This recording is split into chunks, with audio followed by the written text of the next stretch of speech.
কোটা সংস্কার আন্দোলনে কেন্দ্র করে সহিংসতার ঘটনা চট্টগ্রাম নগরী ও জেলার বিভিন্ন থানার মামলা গ্রেফতারণ্য 16 জন এইচএসসি পরীক্ষার্থীর জামিন মঞ্জুর করছে চট্টগ্রাম আদালত। এর মধ্যে চট্টগ্রাম মেট্রোপলিটন থানার 13 জন ও চট্টগ্রাম জেলার 3 জন আছে। আগস্টের 2 তারিখ শুক্রবার চট্টগ্রামের পৃথক আদালত এই জামিন মঞ্জুর করে। এর মধ্যে চট্টগ্রাম মেট্রোপলিটন ম্যাজিস্ট্রেট মোহাম্মদ অলিউল্লাহর আদালত 13 জন ও চট্টগ্রামের চিফ জুডিশিয়াল ম্যাজিস্ট্রেট কাজী শহীদুল ইসলামের আদালত 3 জনের জামিন মঞ্জুর করে। চট্টগ্রাম জেলার যে 3 জনের জামিন মঞ্জুর করে তারা হল লোহাগাড়া, রাউজান ও বাঁশখালী থানার বাসিন্দা।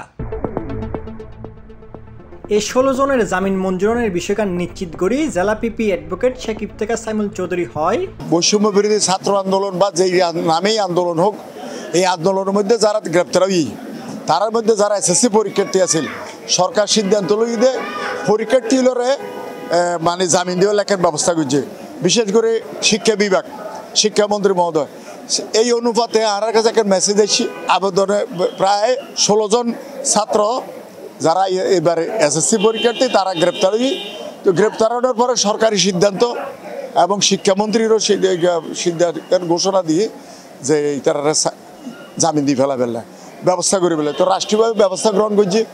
এই হিসেবে তারা আত্মীয় স্বজন আজ আবেদন করছে উকিল সাহেবের মাধ্যমে।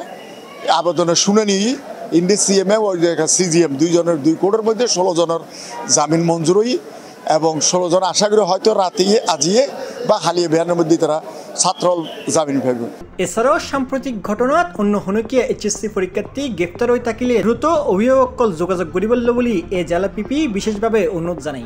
তাই অনারের মাধ্যমে আহ্বান করতাম স্যার, যদি আরও কোনো ছাত্র আর যে তালিকা যারা পাই এর বাদে যদি কোনো ছাত্র গ্রেপ্তার হয়ে থাকে হয় পরীক্ষার্থী থাকে তাহলেই তারা অভিভাবকরা আড়ালে যোগাযোগ করবে। অনুরোধ করছে আর পিপি কার্যে লাগতে পারে আর তো আর পক্ষ সর্বোত্তম পরীক্ষার্থী হিসেবে তার প্রমাণপত্র লাগবে, যে ওর অ্যাডমিট কার্ড, মার্কশিট বা প্রিন্সিপাল সাহেবের লেখা যে কোনো একটা প্রমাণপত্র আইলে মাত্র ইনশাল্লাহ তারা জামিন করে দেবে। আর ছাত্রদের দূর সাহায্য করার দরকার, ছাত্ররা আছে ছাত্রদের সাহায্য করলে এক ফেখারা। T+ TV Chittagong.